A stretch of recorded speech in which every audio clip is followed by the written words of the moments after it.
tebal, tapi masih kemalan korupsi, kemaruk. Uang aspal diambil. Enten boten? Uang pembangunan gorong-gorong diambil. Enten boten? Uang yang seharusnya untuk jamaah haji dapat kuota.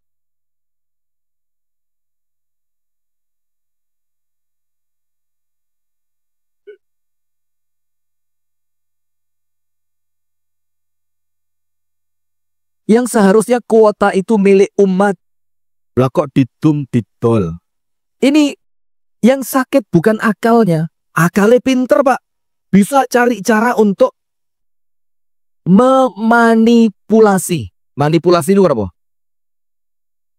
Ngakali golek coro bagaimana orang lain duwe bisa dikeruk. Atau kesehatan mental yang bermasalah yang lain. Panjenengan mireng boten, akhir-akhir niki kathah berita niku bunuh diri.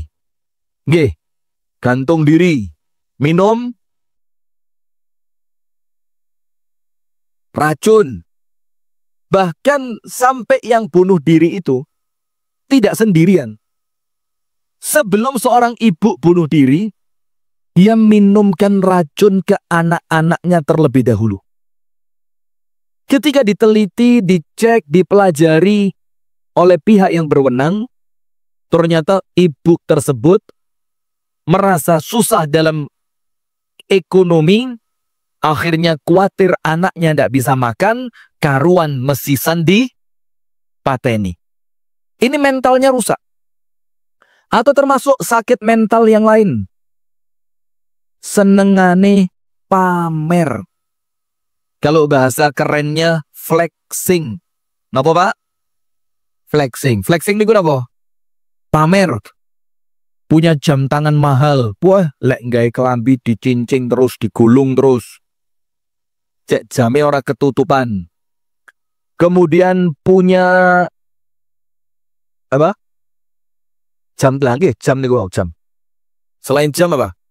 Gelang. Nyender ibu-ibu, Saya tidak ikut-ikut. Saya ini pokok ustadz ibu-ibu. Betul usah khawatir, Bu. Tak belani. Niku lho Bu sing sanjang Bu sana sekolah. Niku lho.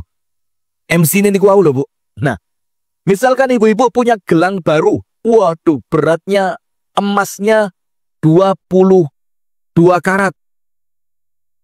Karena kalau 24 tidak bisa dipakai perhiasan. Ya mbok ngerti lah, mosok ngene ra ngerti. Itu dikurangi mesti. Tujuannya apa? Biar sedikit keras. Cek gak gampang melengkung. Kemudian ibu-ibu beli beratnya gelang emas tadi itu 7,5 kilo. Sampai kayak orang main nge-gym angkat barbel 7,5 kilo. Mentang-mentang gelangnya baru, siapa yang mau tanya? Saya Ustaz. Diangkat sih tangannya. Terus ndak ada angin, ndak ada hujan, yo ndak gatel, yo ndak panas, permor garuk-garuk. Pamer, fleksi. Itu namanya orang yang mentalnya sakit. Termasuk panjenengan boten usah kaget. Sakniki kata konten kreator yang kemudian yang dicari dari orang lain itu kesalahannya. Itu juga sakit mental itu.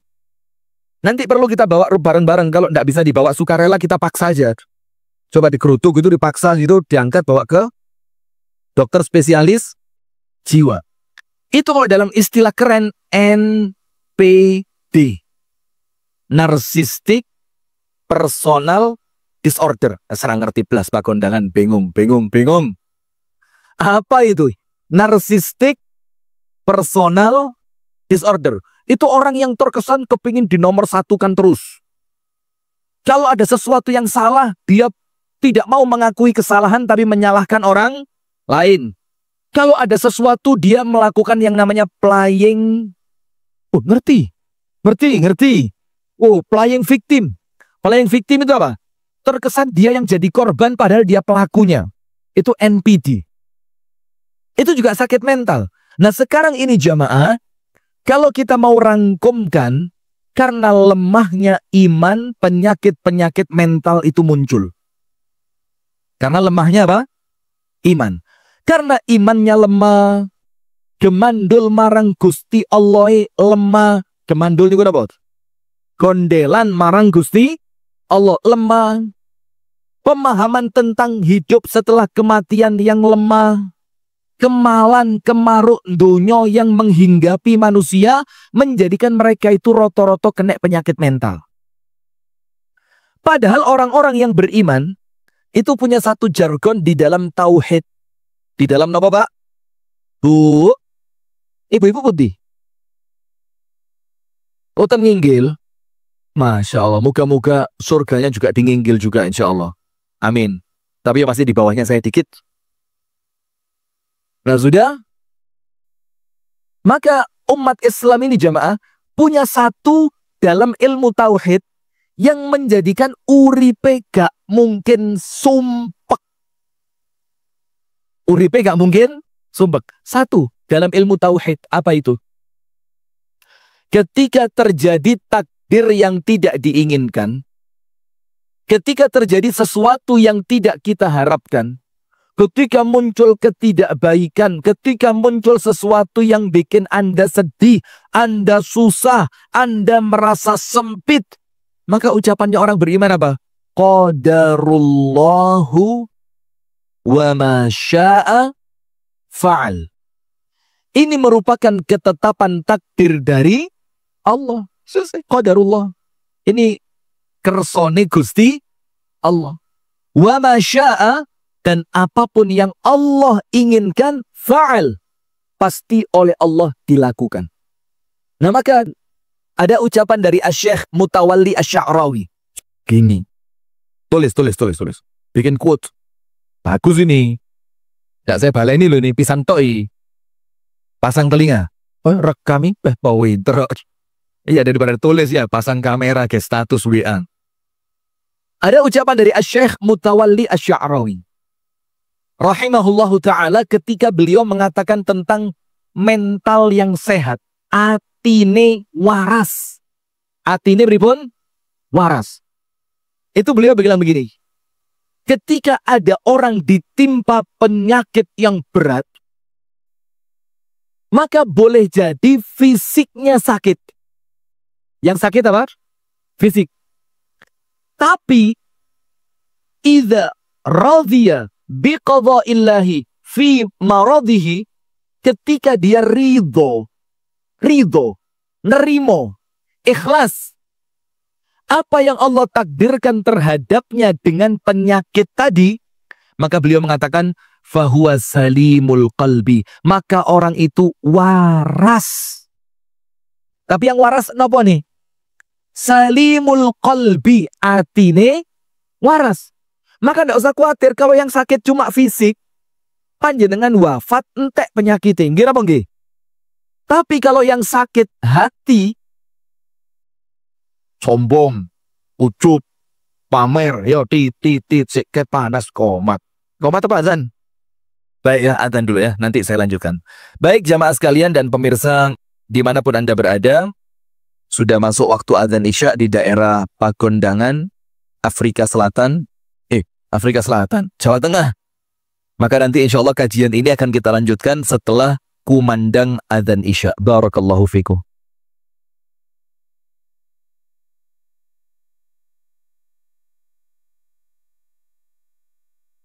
Ini posisi terbuka, tapi air yang netes cuma seperti ini. Dan ini mereka tampung agar airnya walaupun menetes bisa tetap dipakai. Yang menjadi permasalahan di desa kami adalah air bersih, Pak. Beberapa waktu yang lalu sampai memprihatinkan warga kami itu minum air dari aliran sungai. Lalu kami coba untuk meminta tolong ke SDU. Alhamdulillah diberikan tanah, lalu diwujudkan dengan sekalian yang ada di belakang. Dan salah satu tantangan dari pengeboran sumur ini adalah banyaknya batu yang keras luar biasa. Bahkan di tengah-tengah proses pengeboran dengan kedalaman 85 meter, kita bisa menemukan batu sebesar ini. Ini batu utuh yang kemudian keluar dari bor. Bahkan lebih besar dan sebesar ini. Memang awalnya musola ini dulunya hanya tandon. Kemudian karena kita lihat ukurannya lumayan, maka akan lebih baik kalau bisa double fungsi. Bisa dipakai tandon, bisa juga dipakai tempat ibadah. Jadi mudah-mudahan barokahnya double. Barokahnya air dan barokahnya ibadah. Dan kami mengajak kepada pemirsa sekalian untuk terus bergabung bersama kami lewat amal-amal sosial, kemanusiaan untuk senantiasa memberikan manfaat dari setiap yang Allah karuniakan kepada kita. Jangan lupa terus berikan sebagian dari apa yang Allah karuniakan kepada Anda untuk kemaslahatan sesama. Barakallahu fikum. Assalamualaikum warahmatullahi wabarakatuh.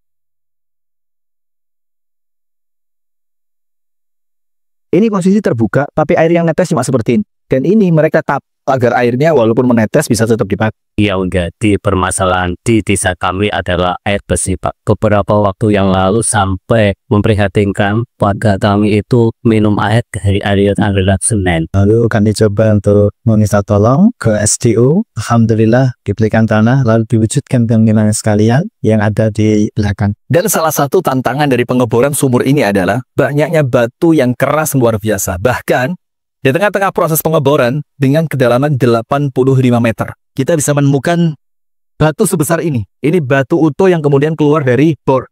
Bahkan lebih besar dan sebesar ini. Memang awalnya musola ini dulunya hanya tandon. Kemudian karena kita lihat ukurannya lumayan, maka akan lebih baik kalau bisa double fungsi. Bisa dipakai tandon, bisa juga dipakai tempat ibadah. Jadi mudah-mudahan barokahnya double. Barokahnya air dan barokahnya ibadah. Dan kami mengajak kepada pemirsa sekalian untuk terus bergabung bersama kami lewat amal-amal sosial, kemanusiaan untuk senantiasa memberikan manfaat dari setiap yang Allah karuniakan kepada kita. Jangan lupa terus berikan sebagian dari apa yang Allah karuniakan kepada Anda untuk kemaslahatan sesama. Barakallahu fikum. Assalamualaikum warahmatullahi wabarakatuh.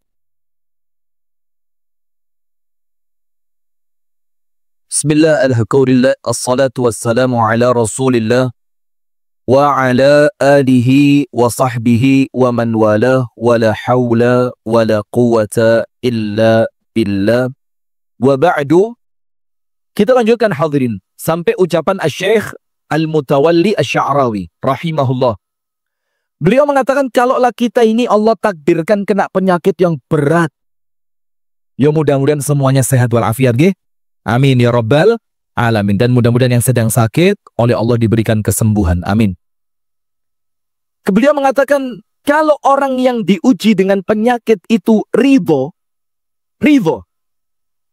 dengan takdirnya Allah yang menjadikan dia sakit, kata Syekh Al-Mutawalli Asy-Sya'rawi, fahuwa salimul qalbi, maka orang itu masih awake loro tapi sehat atine.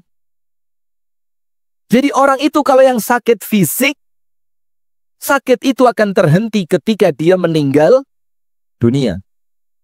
Dan kalau orangnya sabar, setelah meninggal tinggal nerima ganjaran. Tapi kalau yang sakit itu hati, maka orangnya meninggal malah soro karena di alam kubur hati yang sakit itu sumber petaka, sumber celaka. Maka dengan itu kita punya satu ilmu dalam tauhid, mengesahkan Allah. Apapun yang terjadi supaya mentalnya waras, sehat, bergas, gak penyakitan, itu kita ucapkan qadarullah wa ma syaa fa'al. Ini merupakan takdirnya Allah. Dan angkat tangan, siapa yang bisa utak-atik takdir? Ayo, saya tahu orang Pagondangan ada yang bisa ini. Bisa apa jenengan nyeting takdir? Sakit boten? Jangankan panjenengan, saya aja ndak bisa kok. Waduh.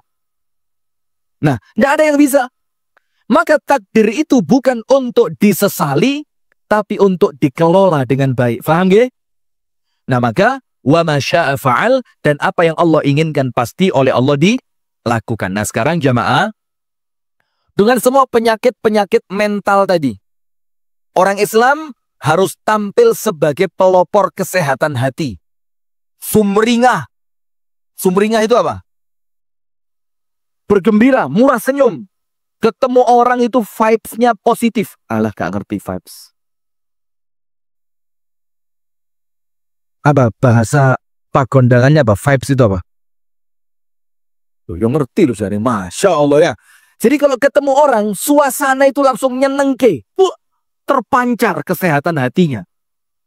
Ketika dia ngelihat orang yang perlu dibantu, atine cepet ngewangi wong sing perlu dibantu. Ketika ada orang lain salah, legowo memaafkan. Ketika ada sesuatu yang perlu diperbaiki, dia tampil sebagai orang yang berani datang untuk amar ma'ruf nahi munkar. Itu orang Islam kudu paling ngarep itu, Pak. Paling depan. Kokam perkasa. Lalu kamu buka kamera ini. Yang ini jangan. Konangan lek nyilih kok. Nama lain. Ini inisial ini, Pak. Nah, sudah. Maka dengan itu jamaah orang Islam ini gak boleh gini. Kenapa? Bojoku minggat. Lemes. Bojo minggat lah kok putu. Satu pergi, 1000 menanti. Cok kuatir. Di pagondangan ini kalau berkebun apa, Pak? Kentang juga. Kentang. Allah takdirkan dan mudah-mudahan tidak. Amin ya Rabbal alamin. Mugi-mugi panen kentangi sukses sedoyo. Amin. Dan harga kentang melangit. Terus panjenengan tahun depan langsung berangkat haji bedol deso. Amin ya Rabbal alamin. Sudah, misalkan contoh. Wes nandur kentang mulai awal. Tanahnya diresiki, dirawat, dipupuk, diobat, beli bibit yang hitungannya per biji. Nggih, enten mboten? Saya tahu, saya tadi mendengarkan Ustaz Abadi cerita. Sudah ditanam, dirawat, dijogo, diresiki. Wancine panen pas regine kentang awes, lah kok ternyata kena hujan banjir bandang entek. Orang beriman sedih, wajar. Tapi sedihnya tidak boleh lama, langsung dia bilang qadarullah wa ma syaa fa'al. Alas ngene iki takdire Gusti Allah. Kerja maneh, semangat maneh, optimis maneh, itu orang beriman. Maka dengan itu, kalau kita mengimani takdir jamaah, itu manfaatnya minimal 2. Bu, suami nikah lagi takdir napa mboten? Loh, dijawab sing kompak ngeten lho, Bu. Ketika dengar berita suaminya nikah lagi, apa yang ibu-ibu ucapkan?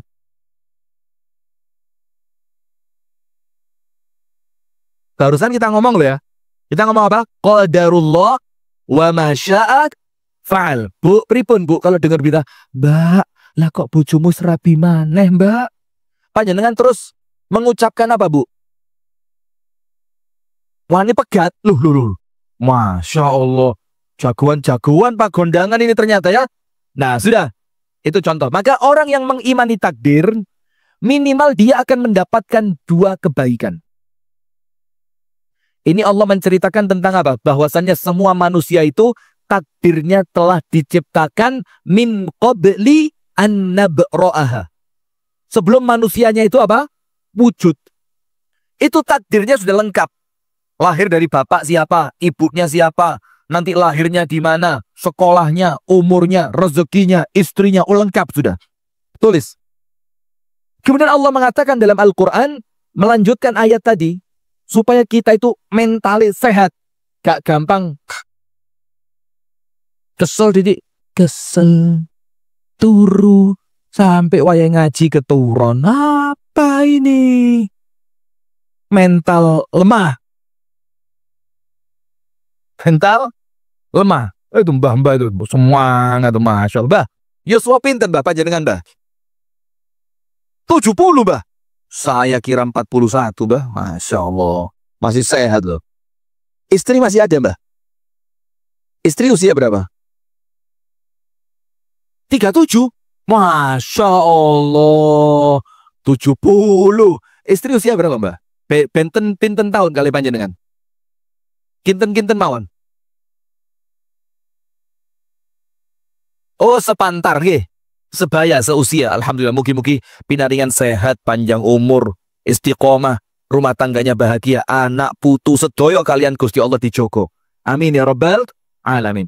Nah sudah, yang pertama apa keutamaannya? Likai la ta'zau ala ma fatakum. Supaya kalian tidak sedih. Tidak sedih atas sesuatu yang tidak kalian dapatkan. Contoh ini gua pripun kentang. Lah kok wayahe panen regone pas larang kena banjir bandang. Nauzubillah min dzalik. Maka yang pertama kata Allah, likaila ta'sau ala ma fatakum, supaya kalian itu tidak terlalu sedih, gak sepiro getun atas apa yang tidak kalian dapatkan. Maka kan dalam Islam tidak boleh ngomong apa? Seandainya. Coba otak panen wingi rek selamat iki. Abadi nih selamatnya insya Allah. Coba saya panen kemarin. Tidak boleh. Karena panjenengan ngomong coba tak panen wingi. Manfaat boten. Tidak ada manfaatnya. Malah damel ati panjenengan gelo. Wah. Dari bojoku ini njuk dinterno nang salon apa?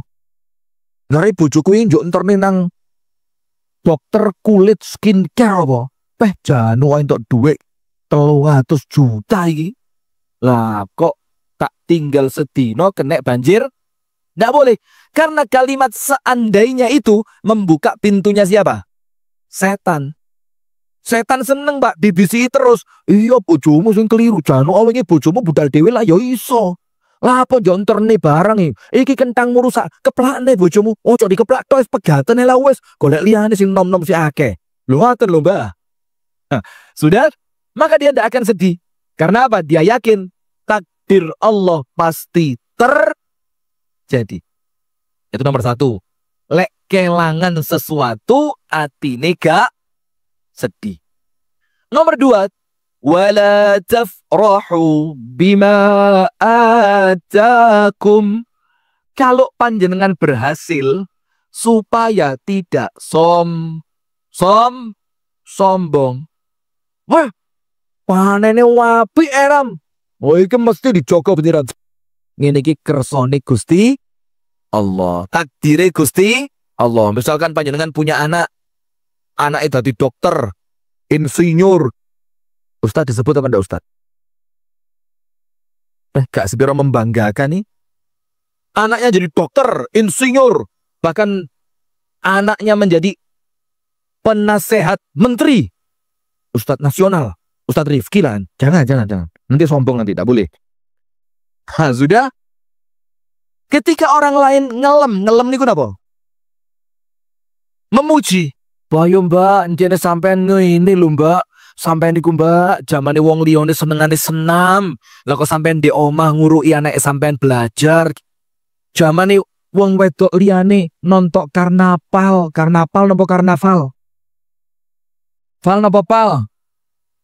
Liyane wong wedok nonton karnaval Mbak, sampean di omah gak gelem metu Mbak. Saiki anake sampean genah Mbak, dokter, insinyur, penasehat menteri. Terus mbaknya itu bilang apa?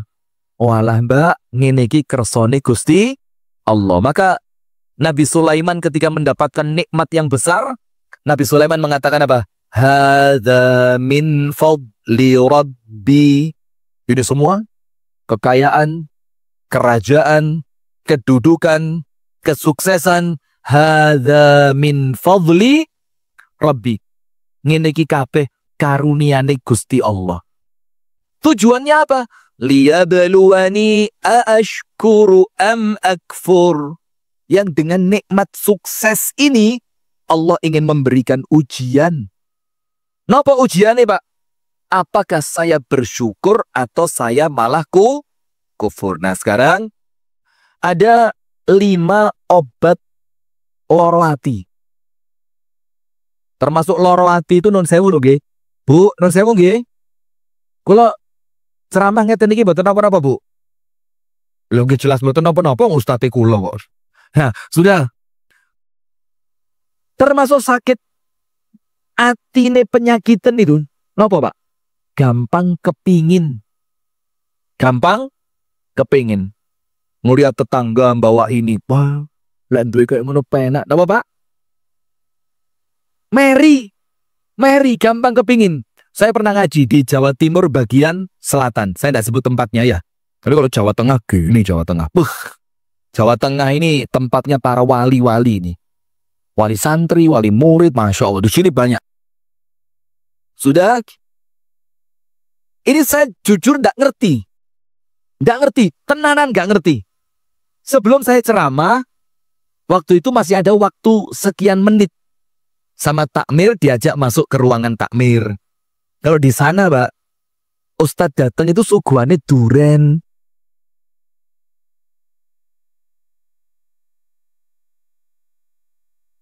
Suguhannya apa? Duren.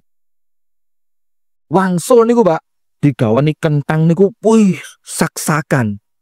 Niku wangsul saged didol niku. Ini panitia paham ya. Suwani kentang, Pak. Sak niku pinten kilo biasanya sing 60 biasanya. Nah, 60 itu dikasih 4 biasanya. Itu banyak itu. Sudah ketika saya masuk ke ruang takmir, niku kados Pak Ustadz Ketua takmir wau Pak Ustadz Hadirun. Itu ngomong, Ustadz titip materi setunggal. Kalau nggak biasa kan Ustadz dititipi materi kan nggak biasa. Biasanya nyindir jamaah sing lek teko nang masjid paling telat, mulia paling cepat. Ya itu urusannya takmir sama penceramah itu. Nah termasuk ini titipannya takmir tadi. Sudah dia bilang gini, Ustadz, mbok dieling nih jamaah niku Ustadz lain ten opo? Ngeten lho Ustadz. Ten mriki Ustadz. Di sana itu jadi tempatnya banyak orang kerja ke luar negeri, Pak. Ada yang ke Taiwan, ada yang ke Hong Kong, ada yang ke Arab, macam-macam. Di daerah situ banyak. Ten mriki Ustadz. Le enten tonggo tumbas motor Nmax. Niku tonggone tumbas Paramek. Saya nggak ngerti ini opo Nmax Paramek. Apa ini maksud? Maka saya tanya, loh, kula niki mboten dong belas ya Pak. Pripun maksudnya napa niku? Lho ngeten lho Ustaz. Ten ngriki niku Ustaz, lek enten tonggone sukses niku tonggo lintune niku meri. Mesti dituduh sing boten-boten dukun. Iki tuyule wis mlaku 3 wulan sing dhisik iki. Aku tau petuk bengi-bengi bojone ku nunggoki lilin ngene lho. Sing lanang moro-moro bungkruk dadi babi. Apa? Ngepek. Nah, macam-macam cerita itu. Nah, ini karena apa? Ini termasuk sakit hati, kepinginan. Jadi orang punya apa langsung meri. Nah, sekarang obatnya ada 5. Aplikatif. Aplikatif juga apa? Bisa langsung diamalkan. Tidak sekedar pada tataran teori. Karena kalau cuma teori, nanti jadinya jarkoni. Napa jarkoni? Iso ujar, raiso, sinten niku? Pak Ustadz, matur suwun. Masya Allah. Panjenengan nggih jujur heram lho tiange. Ini yang bikin pagondangan ngangeni ya lho. Wah, saya tanya sinten tiange jane lak nggih ngaku kula, lah kok malah Pak Ustadz. Wes sudah apa-apa wis ikhlas wis atiku waras kok. Dari 5 ini semuanya aplikatif. Panjenengan mangke wangsul langsung saged resepe niku ditebus. Cek ndang waras. Semangat, ceria, bahagia, optimis, etos kerja tinggi. Cek semangat maneh. Ngelihat orang lain bahagia, panjenengan tumut bahagia. Ngelihat orang lain sedih, panjenengan ikut merasa sedih. Wah, nomor 1, ndang dituku resepe nggih. Tebus. Resep yang pertama, kun ahlal Qur'an. Kun ahlal Qur'an. Jadilah ahli Qur'an. Ahli Qur'an niku Bapak Ibu ingkang minulya, bukan kemudian ahli secara ilmu Qur'an, pakar, profesor Al-Qur'an, doktor Al-Qur'an, peneliti kisah dalam Al-Quran. Bukan itu. Maksudnya ahlul Quran itu adalah panjenengan niku kalian Al-Quran konco akrab. Di mana panjenengan berada, di situ entah Quran dibaca, atau Quran dipelajari, atau Quran dihafalkan, atau disetorkan, itu akrab kalian panjenengan. Dados tiang niku ningali panjenengan. Itu settingan is repot. Kalau dari awal settingan bahasa Jawa sampai akhir Jawa terus. Padahal saya berharap tadi saya campur Inggris sedikit gitu loh. Cek ketok keren, tapi kadang settingan Jawa ini. Ini balik mode pabrik susah.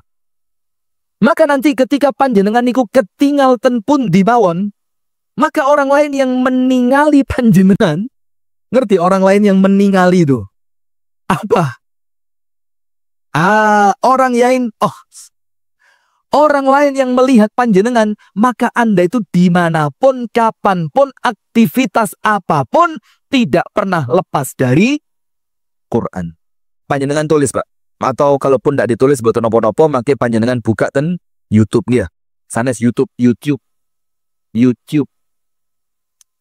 Ahli Quran itu, Pak, orang yang akrab dengan Al-Quran, kalau bahasa Indonesia tekstual, artinya apa? Dulure Quran. Dulure Quran. Itu kriterianya ada 5. Saya cepat. Nomor 1.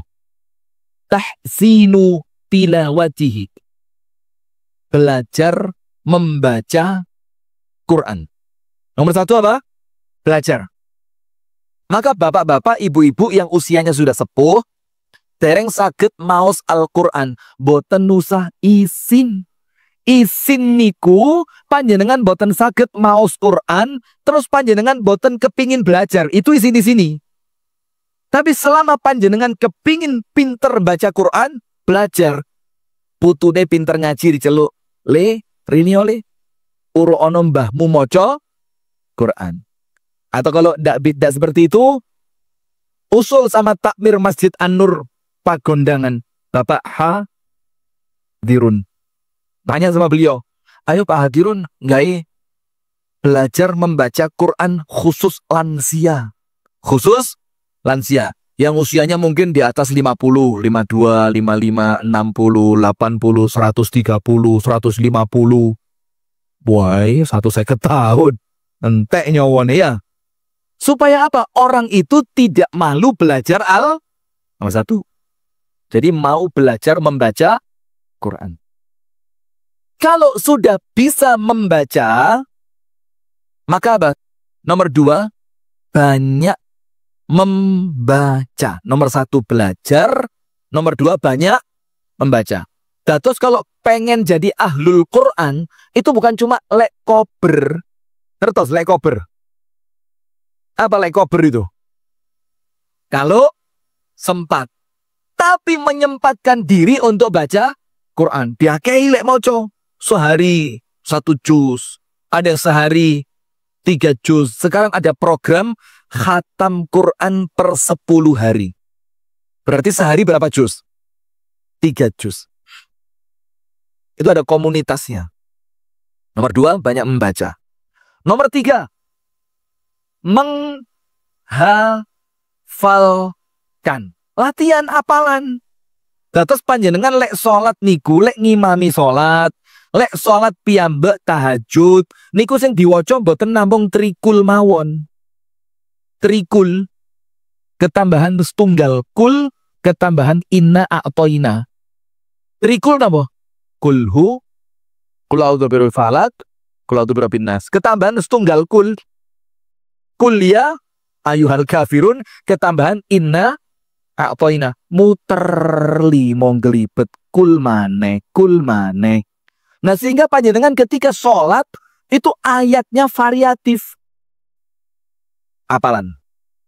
Nomor 4, tadabbur. Tadabbur ini apa, Pak? Mempelajari isi dan kandungannya. Dan yang kelima, ini yang paling penting. Mengamalkan. Maka lihat Nabi Muhammad Sallallahu Alaihi Wasallam. Saya tidak tahu sampai jam berapa ini. Sampai saya. Oh, sekarang aja. Sampai beliau bilang sampai besok pagi, jam 10, jam 10. Bu, sampai jam pinten, Bu? Jam 5? Loh. Sudah, wes pokok selesai. Saya lihat panjenengan nggih. Lek panjenengan tasih semangat nggih lanjut. Lek panjenengan mulai ngeten.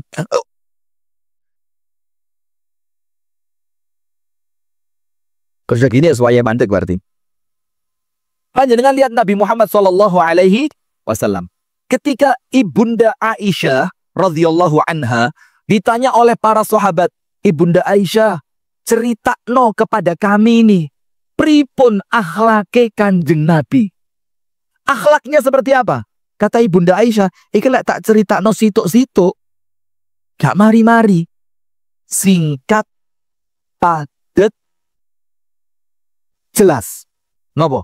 Kana sallallahu alaihi wasallama khuluquhul Qur'an.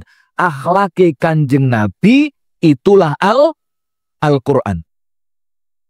Umar bin Al-Khattab, tahu Umar bin Khattab? Jangankan menungso, Pak. Setan nih kalau ada Umar lewat di suatu gang, setan lah kok kate papasan. Apa yang dilakukan setan? Ngalih wis dari setan nih. Timbang papasan be Umar keweden karuan ngalih. Niku setan takut kepada Sayyiduna Umar, dan itu sabda Nabi Muhammad sallallahu alaihi wasallam.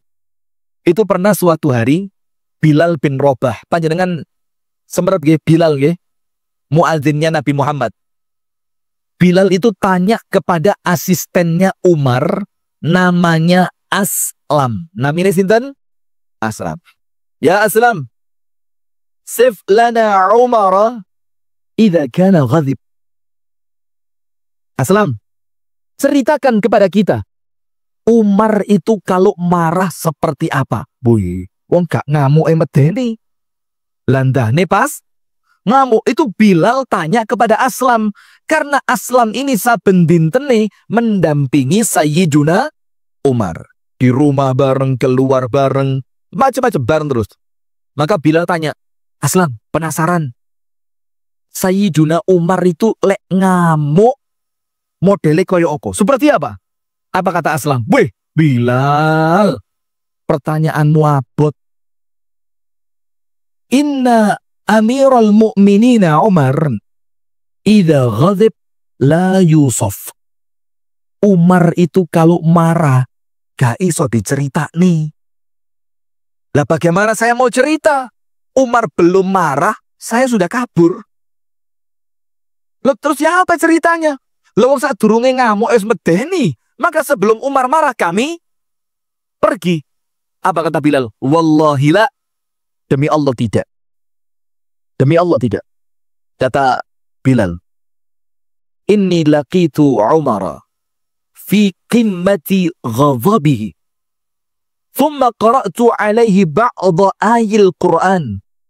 Fata'ta'a ra'sahu ka'annahu at-tayrul madhbuh. Saya, kata Bilal, pernah ketemu Umar pas di puncak kemarahannya. Jadi pas ngamuk eniku banget pol ngamuk. Ketika saya ketemu, saya bacakan kepada Umar sedikit ayat Quran. Apa yang terjadi? Fata'ta'a ra'sah ka'annahu at-tayrul madhbuh. Langsung Umar itu begini. Tidak lama semaput, pingsan. Terus Aslam penasaran, Bilal, ayat apa yang kamu baca itu? Bilal mengatakan, aku bacakan kepada Umar ciri penghuni surga. Apa cirinya? Wal kadhiminal ghaidha wal 'afina 'anil nas. Wallahu yuhibbul muhsinin. Orang yang bakal masuk surga itu adalah orang yang pinter ngempet amu awak. Jadi pandai menahan amarah. Gak ngamuan. Dan dia adalah orang yang mudah memaafkan kesalahan orang lain. Dan dia adalah orang yang berbuat baik kepada orang yang menjadikan dia marah. Wih. Umar dengar ayat ini langsung kutuk. Itu loh Pak, obati hati. Jadilah ahlul Quran, belajar. Lek wis pinter, dibaca yang banyak. Lek wis mocone kata, mulai latihan apalan. Lek apalane pun mulai nggadah, mulai mempelajari isi kandungan Quran, nanti setelah itu diamalkan. Obati ati sing gampang baper. Baper niku apa? Gampang ngamuan, tersinggung. Ada ustadz ceramah, mesti pesenane takmir iki. Iki mulai mukaddimah sampai penutup ngeplai aku terus. Saya pernah kejadian ini di satu tempat yang saya tidak ceritakan namanya ya. Itu sepulang saya pengajian dekat rumah saya. Sepulang saya pengajian, saya kan kalau pengajian bawa mobil ya, mobil. Tidak sepeda motor, mobil. Umuk. Masa ustadz bawa mobil di warung umuk ini? Ngaing. Sudah? Yes, mobil biasa lah, Pak. Dikasih kakak saya. Ditutup jendela nih sama ibu-ibu. Tok, tok, tok, tok, tok. Saya buka jendelanya. Waktu itu jendelanya belum pakai penaan. Masih jendela yang menjadikan otot itu bisa dim. Itu kalau mau nutup, wangi tangan kiwa. Diangkat titik. Sudah saya buka itu jendela, saya tanya, ada apa bu? Ustadz. Oh langsung itu, Masya Allah. Itu loh perempuan, tidak pakai mukaddimah. Tidak ada latar belakang masalah mukaddimah, tidak ada, langsung Ustadz. Ibu-ibu banget ya. Suami baru datang, turun digaini kopi.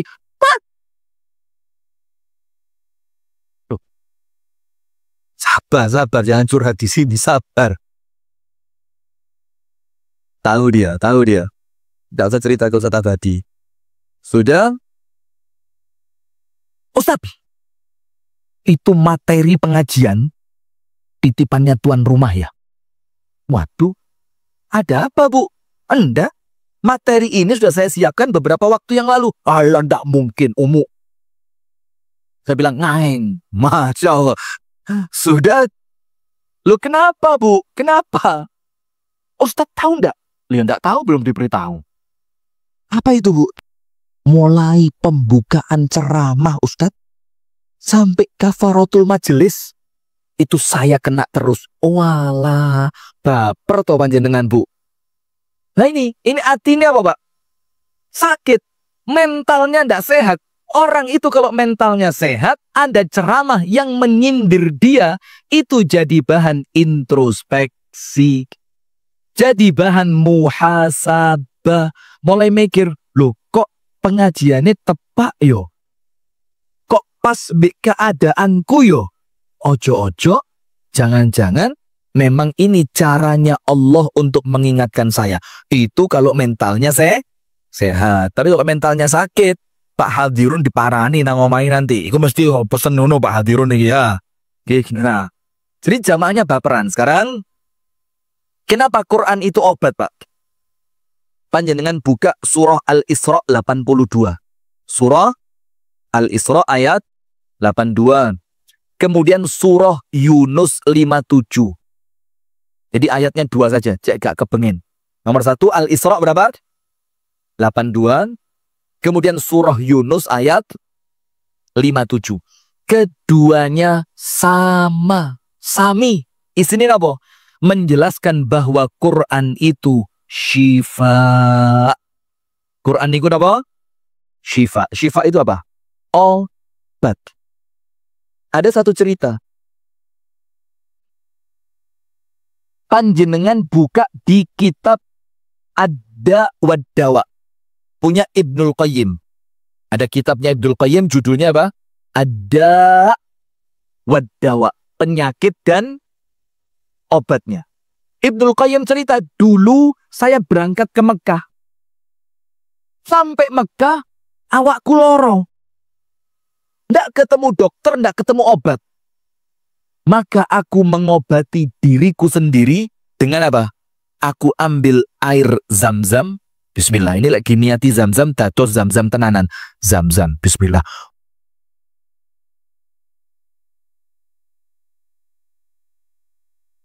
Nanti setelah saya pulang, ditum sing rotong nggih. Sing rotong betul rebutan. Sak sendok, insya Allah barokai. Sudah. Aku ambil air zam-zam, aku bacakan dengan niatan obat. Aku bacakan pada air yang aku ambil tadi suratul Fatihah. Surah apa? Fatihah. Apal sedoyo kan? Lo niku Pak, Quran sing paling manjur niku nggih surat Al-Fatihah niku. Maka karena Al-Fatihah ini yang paling manjur, Allah menjadikan Fatihah niku wajib dibaca ketika sholat. Supaya panjenengan senantiasa waras karena berobat dengan surah Al-Fatihah. Tapi sayangnya kita ini membaca surah Al-Fatihah boten gadah niat. Syukur moco. Oleh gak diwaca sholatku batal. Lek gak diwaca sholatku batal. Padahal innamal a'malu binniat.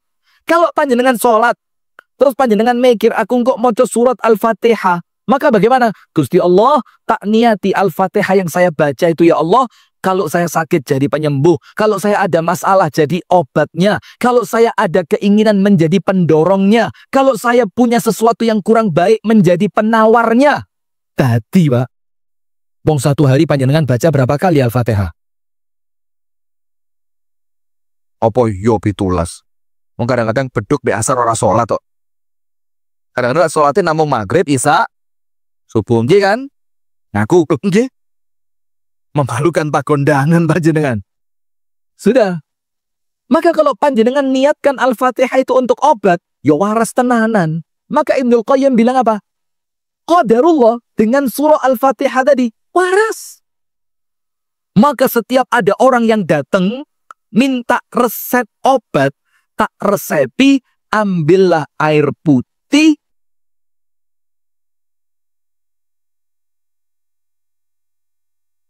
aman-aman, bukaan, angkatan, noto niatan jero niati, ya Allah, jadikan surah Al-Fatihah yang saya baca pada air ini menjadi penyembuh dari semua penyakit. A'udzubillahi minasyaitonirrajim. Kayak qiraah ya. Bismillahirrahmanirrahim sampai ghairil maghdubi alaihim waladdallin, terus apa? Sebulan. Dibaca berapa kali Ustadz? Monggo kerso. Panjenengan kerso ping setunggal nggih angsal. Panjenengan mendet sunnahe 3 nggih angsal. Dijangkepi 7 apik. Diwaca 1373 yo apik. Sampai banyune entek garing. Nah, sudah. Maka itulah Al-Quran, Pak. Maka dalam surah Al-Isra dan surah Yunus, itu Allah menjelaskan bahwa Quran itu apa? Oh, obat. Nah, sekarang yang nomor 2. Apa Ustadz yang nomor 2? Kalau kepingin atine waras, hatinya sehat, sholat tahajud. Nah, tapi ini nggih boten gampang ya. Lawan kita ini kadang-kadang subuh ayo bablas kok. Ngaku. Pak Hadirun, sholat subuh berapa soft?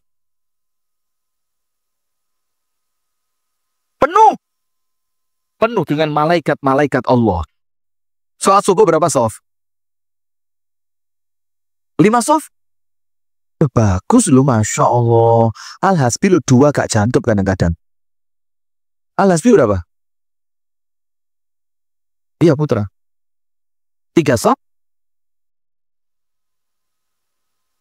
Putri 4. Oh iya putri kotaknya cilik.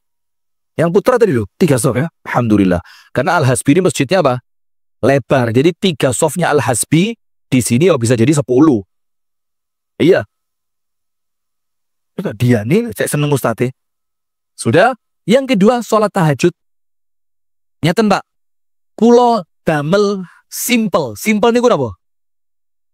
Wih diringkes mawon. Mangke panjenengan wangsul. Panjenengan bika Al-Quran panjenengan surah Al-Muzammil. Surah apa? Ayat 1 sampai 10. Nggih Pak nggih. Surat napa Pak? Muzammil. Ayat pinten? 1 sampai 10 Bu. Dibika nggih Bu. Surat Al-Muzammil 1 sampai 10. yang inti pada surat Al-Muzammil 1-10, salah satunya apa? Nabi Muhammad itu oleh Allah agak berat. Inna sanulqi alaika qawlan thaqila. Terus bagaimana ya Allah? Agar tugas berat yang engkau berikan kepada Nabi Muhammad itu sukses. Oleh Allah di surah apa? Ya ayyuhal muzammil. Apa perintahnya? Qumil layla illa qalilan. Nisfahu awinqus minhu qalilan. Awzid alaihi warattilil qur'ana tartila. Inna sanulqi alaika qawlan thaqila. Oleh Allah diken sholat tahajud. Kenapa begitu? Yang pertama, karena waktu itu sholat fardu yang 5 belum diwajibkan. Kita pongge. Karena sholat fardu itu wajibnya kapan?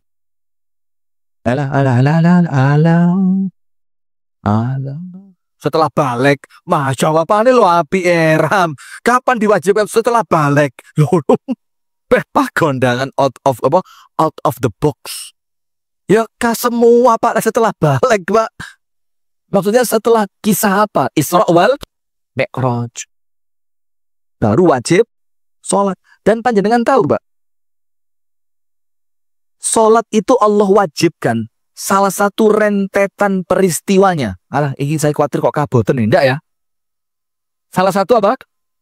Rentetan peristiwanya. Itu Nabi Muhammad menghadapi yang namanya Amul Huzni.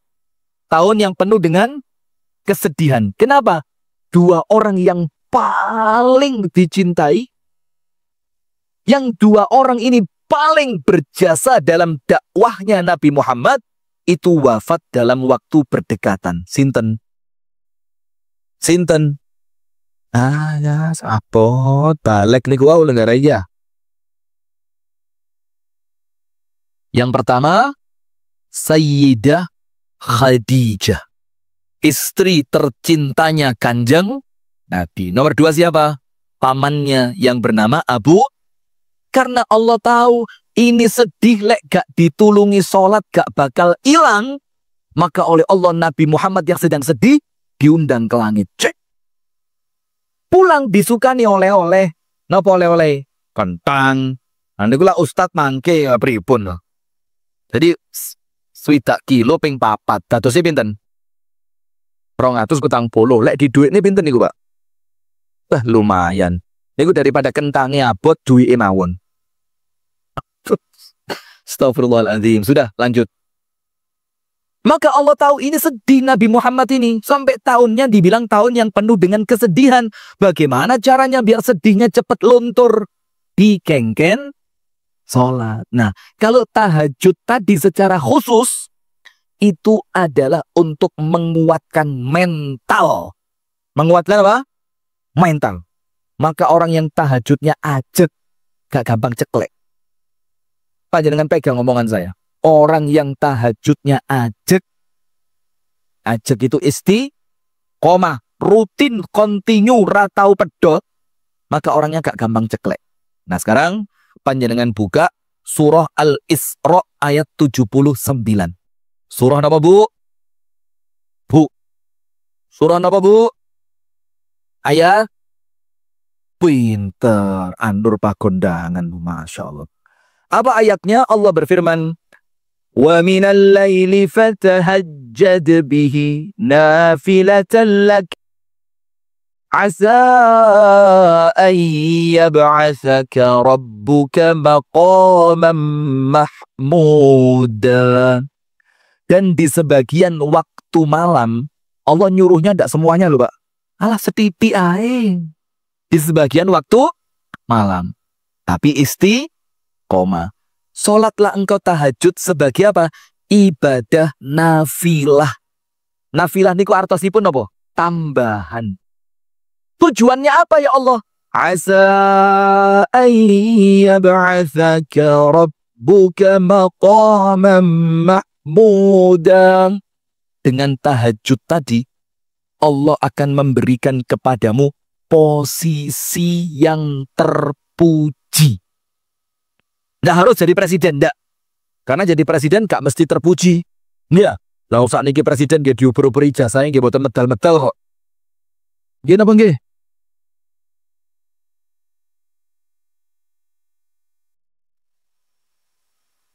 Yang penting apapun posisi panjenengan terpuji. Diregani mbek menungso.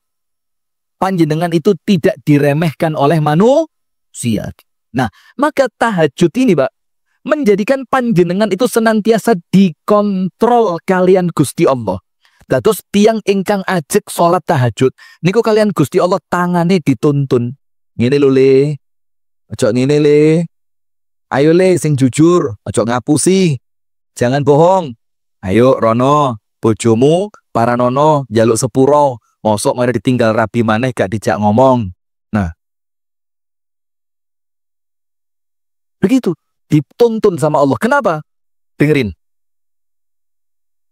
Ini ucapan Syekh Saleh Al-Maghomisi.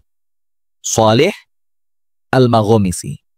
Imam Masjid Quba Madinah. Ngomong begini. Apabila Allah ingin menghinakan seorang manusia, ingin menjadikan seorang manusia itu apa? Hina. Hina itu apa? Awon. Dinyak wong. Dipaidu. Dengan paidu hasanah. Kok paidu hasanah? Mau idhoh ya? Dipaidu.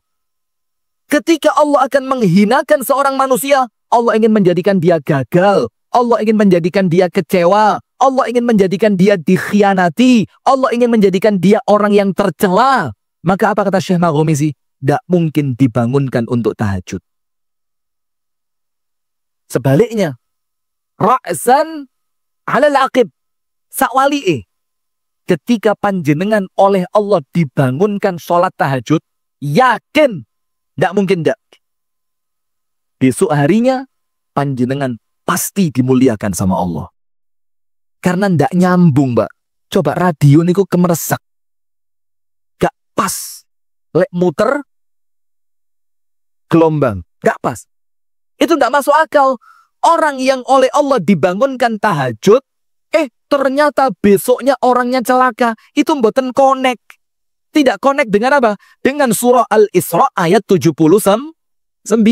Karena tadi Allah katakan tahajud itu menjadikan panjenengan mulia dunia, mulia akhirat. Tapi ingat, tata cara sholat tahajud ada 4.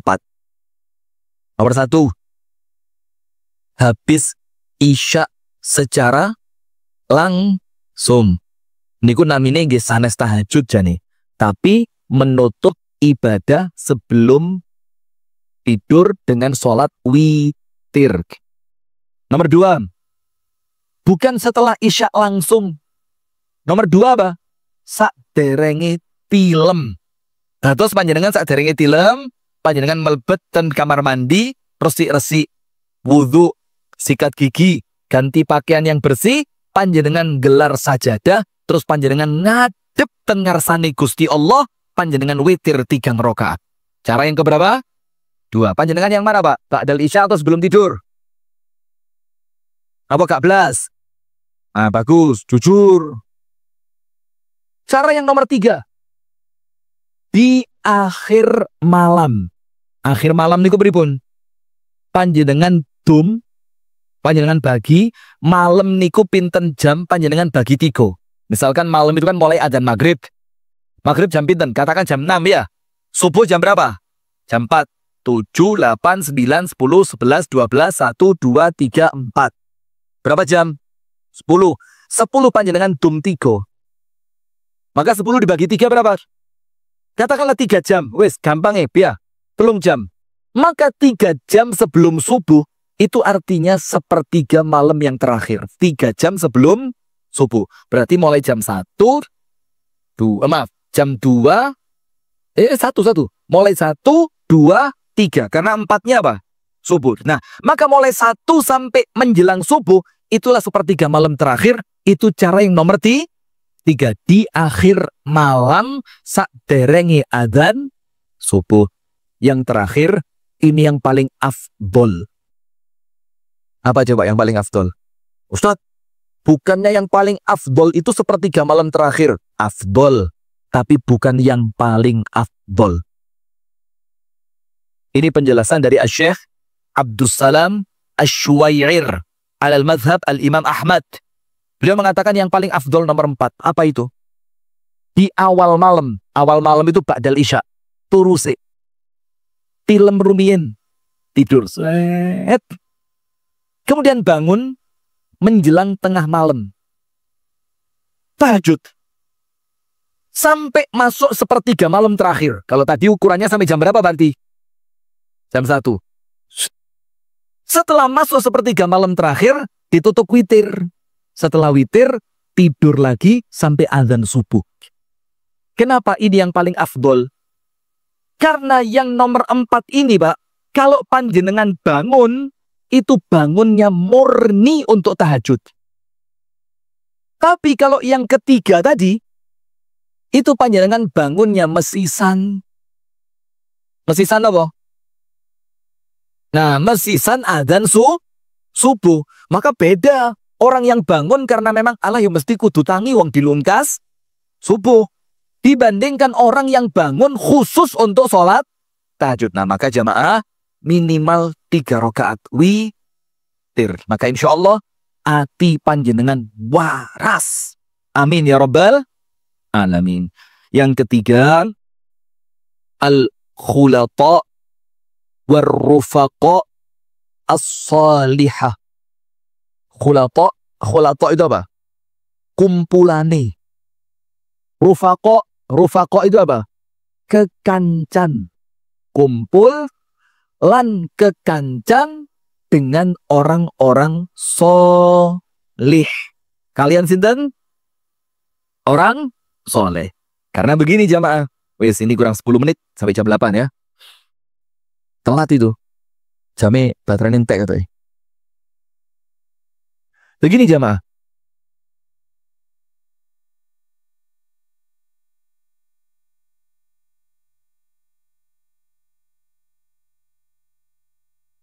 Apa ya? Sudah mau ngerekam. Lah kok Ustadznya bingung. Berteman dengan orang solih. Begini perhatikan.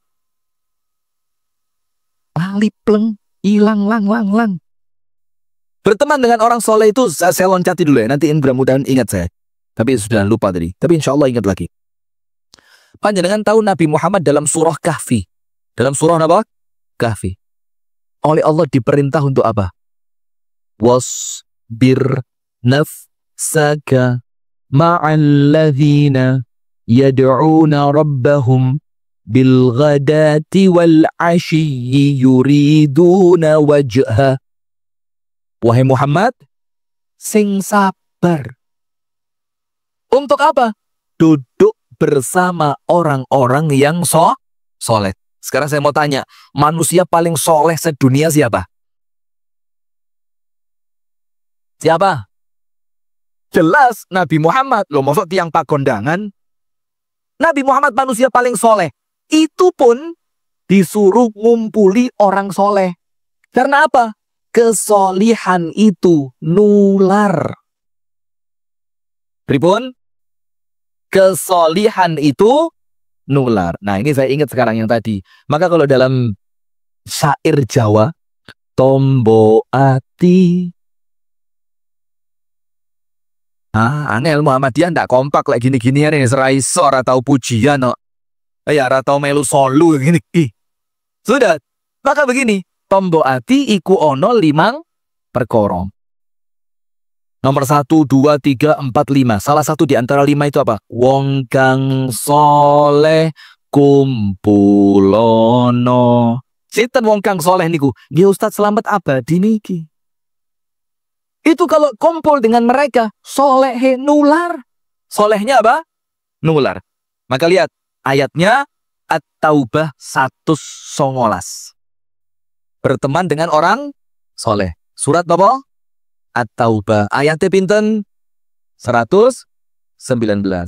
Ya ayyuhalladzina amanu taqullah Wahai orang yang beriman, bertakwalah kalian kepada Allah. Kemudian apa? Wa kunu ma'as-shadiqin. Dan berkumpullah kalian, bertemanlah kalian, kumpulono orang-orang yang shadiqin. Pak Shadiqin enter? Pak Tikin?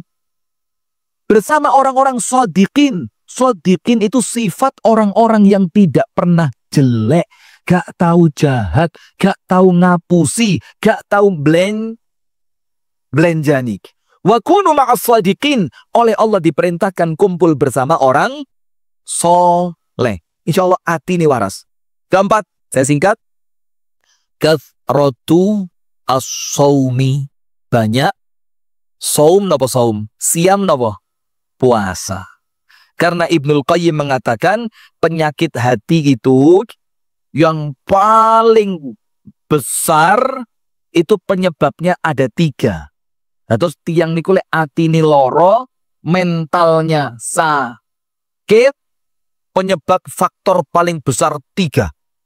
Nomor 1, kasratul akli, kakean mangan. Saya tadi siang belum makan. Karena saya waktu mau makan pengajian sudah mau dimulai. Sudah saya berangkat tanpa makan. Kok teman-teman ninggal saya makan semua. Panitia paham gak? Udah, banyak makan. Nomor 2, kasratun naumi, kakean turu. Kancane ngaji ditinggal. Nomor 3, kasratul kalami wal khalqati awil mukhalafati, kakean ngomong, kakean kumpul. Kakean mangan, kakean turu, kakean kumpul wong, akhirnya ngomong. Nah maka itu dihindari dengan cara apa? Puasa, poso, wetenge dikosongi. Sampai dalam kitab Tazkiyatun Nafs yang ditulis oleh Imam Ibnu Rajab Al-Hambali, itu ada kalimat apa? Orang itu kalau perutnya penuh, otaknya kosong. Kalau perutnya kosong, otaknya penuh. Maka itulah panjenengan sering lihat orang itu kalau kalah akal, main okol. Lek akali kalah, mainnya apa? Okol. Itu biasanya ininya apa? Lemah, kosong. Macam-macam sebabnya. Ya entah mari diamuk bojone apa ya apa ndak paham. Ya, maka banyak puasa.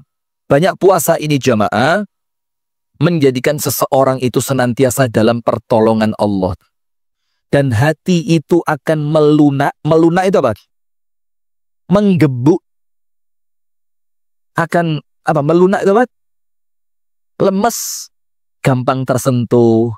Gampang dinasehati. Wonge penaan. Atine halus banget. Itu kapan? Ketika dia sering-sering mengosongkan perutnya. Ketika sering mengosongkan perut.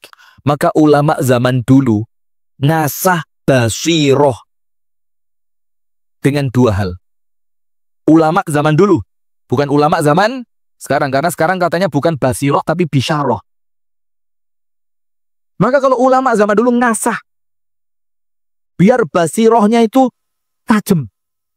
Farosahnya itu, firasatnya tajam. Itu diasah dengan 2 hal. Nomor 1 tahajud, nomor 2 puasa. Maka kalau lihat orang zaman dulu Pak, tirakate nggih tahajud dan puasa. Terakhir penutup dari saya, zikir. Nomor 1 tadi apa? Nomor 1 tadi Al-Quran. Wis sing akrab kalian Quran. Nomor 2 sholat tahajud. Caranya sudah jelaskan tadi. Nomor 3, nomor 4 itu kekancan kalih tiang ingkang sae soleh. Nomor 4 poso. Terakhir kasrotu zikrillahi ta'ala. Banyak berzikir. Orang kalau banyak zikir, Hati ini lunak. Hatinya apa? Lunak. Tapi hati-hati. Zikir itu tidak akan makjelep tenjerone hati ketika hati itu terlanjur penuh dengan dosa. Panjenengan tahu Nabi Yunus?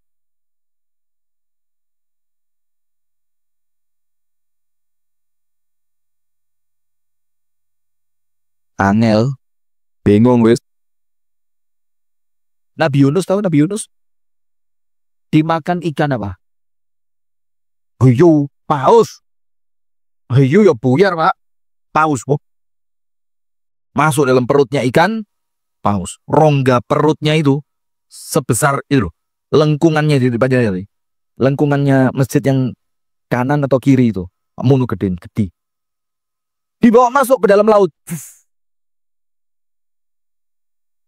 Ayatnya mengatakan fi dulumatin tsalas. Nabi Yunus ditutupi 3 kegelapan rangkep double. Nomor 1, gelapnya malam karena Nabi Yunus itu ditelannya di waktu malam. Nomor 2, gelapnya dasar lautan. Nomor 3, gelapnya perut ikan paus. Tapi lihat dahsyatnya zikir. Nabi Yunus dalam perut ikan paus mengucapkan La ilaha illa anta subhanaka inni kuntu minadh dhalimin.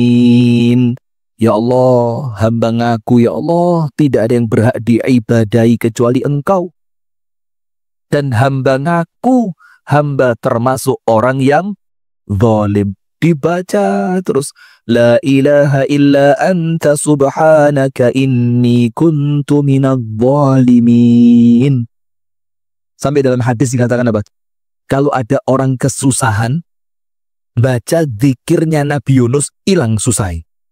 Tapi hati-hati, zikire melbu tenjerone ati, lek zikir wiritan lambe yo manuk beo nggih saged. Assalamualaikum. Assalamualaikum. Assalamualaikum. Selamat pagi Tuan. Selamat pagi Tuan. Iku lek wonge apik, lek wonge elek diuruki meso. Kek ada tamu datang dipisui. Tuan rumah kurang aja. Ternyata apa? Burung. Nah, ketika Nabi Yunus mengucapkan La ilaha illa anta subhanaka inni kuntu minadh dhalimin. Malaikat yang di langit, Pak, gempar. Itu zikirnya Nabi Yunus itu terdengar seperti sonhor, bung bung bung bung bung bung. Ini malaikat itu kayak kaget, langsung Jawa Tengah tidak ada sonhornya. Nanti saya kirimi dari Jawa Timur ya, insyaallah. Malaikatnya tanya sama Allah, ya Rabbi, sautun ma'rufun min makanin gharibin. Ya Allah, ini suara kami kenal. Gelak ngrungokne suara iki. Ini suara yang tidak asing di telinga kami. Tapi ya Allah, min makanin gharib. Tapi yang jadi masalah ya Allah, suara ini keluarnya dari tempat yang asing, bukan tempat yang biasanya ya Allah. Maka malaikat itu bingung. Lah terus pripun ini? Carinya di mana? Lawang ini kita tidak pernah tahu tempatnya di mana. Dalam keadaan kita tahu, ternyata ini suara adalah suara yang sering kita dengar. Oleh Allah akhirnya malaikat yang bingung tadi, itu oleh Allah diperintah. Ya wis, malaikat, cari. Zul, antum nggak live ini? Hah? Sinyalnya. Antum record? Ya sudah, sip. Sudah? Apa yang terjadi? Oleh Allah diperintahkan, golek ono. Cari malaikat. Bujang Sari Batur ndak ketemu. Pindah Dieng ndak ketemu. Pagondangan tetap ndak ketemu. Muter itu malaikat. Subhanallah, sampai pada akhirnya malaikat tidak hanya mencari di daratan, tapi malaikat tembus sampai ke laut. Ternyata betul. Walah, ternyata Nabi Yunus. memang orangnya sregep wiritan, sregep zikir. Maka ketika susah, malaikat sampun kenal. Lalek biasanya mboten nate sholat, pas ada masalah tiba-tiba sholat, malaikatnya ngomong apa? Dengarin mas, sampean sopo mas? Durung tahu daftar, gak tahu kenalan, boro-boro njaluk, lu mosok kate tak kei, bingung. Tapi kalau biasanya sudah akrab, ini jelas iki. Maka Allah berfirman dalam Al-Quran tentang Nabi Yunus, "Falawla annahu kana minal musabbihin lalabitha fi batnihi ila yaumi yub'atsun." Kalau sebelum ditelan ikan paus Yunus tidak rajin wiritan, maka akan tetap diwetengi paus sampai kiamat. Berarti yang menyelamatkan Nabi Yunus tentu setelah Allah Ta'ala itu bukan zikirnya ketika di dalam perut ikan paus, tapi zikir kapan? Sebelumnya, sak durunge senengane wiritan, pas kesusahan wiritane dikenal oleh malaikat. Maka terakhir panjenengan buka surah Ar-Ra'du ayat 28. Surah apa? Ar-Ra'du ayat 28. Alladzina amanu wa tatma'innu qulubuhum bidzikrillah. Orang-orang yang iman itu atine ayem lek dinggo wiritan. Itu ciri apa? Iman. Maka kalau ada orang beriman digawe wiritan lah kok kayak bingung, garuk-garuk, uyak-uyak meripat, angap-angok. Itu imannya perlu dicek itu. Karena Allah memberikan ciri orang beriman itu apa? Kalau dipakai wiritan atine ayem. Ditambahi sama Allah, ala bidzikrillahi tatma'innul qulub. Memang kata Allah, betul. Dengan zikir hati menjadi tenang. Nah, maka kalau 5 perkara ini Pak, panjenengan istiqomai, insya Allah. Mental panjenengan, kulolan panjenengan sedoyo, insya Allah mentalnya sehat. Gak ngamuan, gak purian, gak merian. Senantiasa menebarkan aura positif, murah, senyum, bahagia dengan kebahagiaan orang lain. Itu yang dapat saya sampaikan pas jam 8. Semoga ada manfaatnya. Kurang dan lebihnya saya mohon maaf yang sebesar-besarnya. Apabila ada ucapan-ucapan yang menjadikan panjenengan tidak berkenan, apabila ada guyon, candaan yang menjadikan panjenengan merasa tidak nyaman, mohon dibukakan pintu maaf sebesar-besarnya. Amin apa sami? Loh, saya minta mohon dibukakan pintu maaf lah kok amin? Sami. Subhanakallahumma wa bihamdika asyhadu an la ilaha illa anta astaghfiruka wa atubu ilaik. Assalamualaikum warahmatullahi wabarakatuh.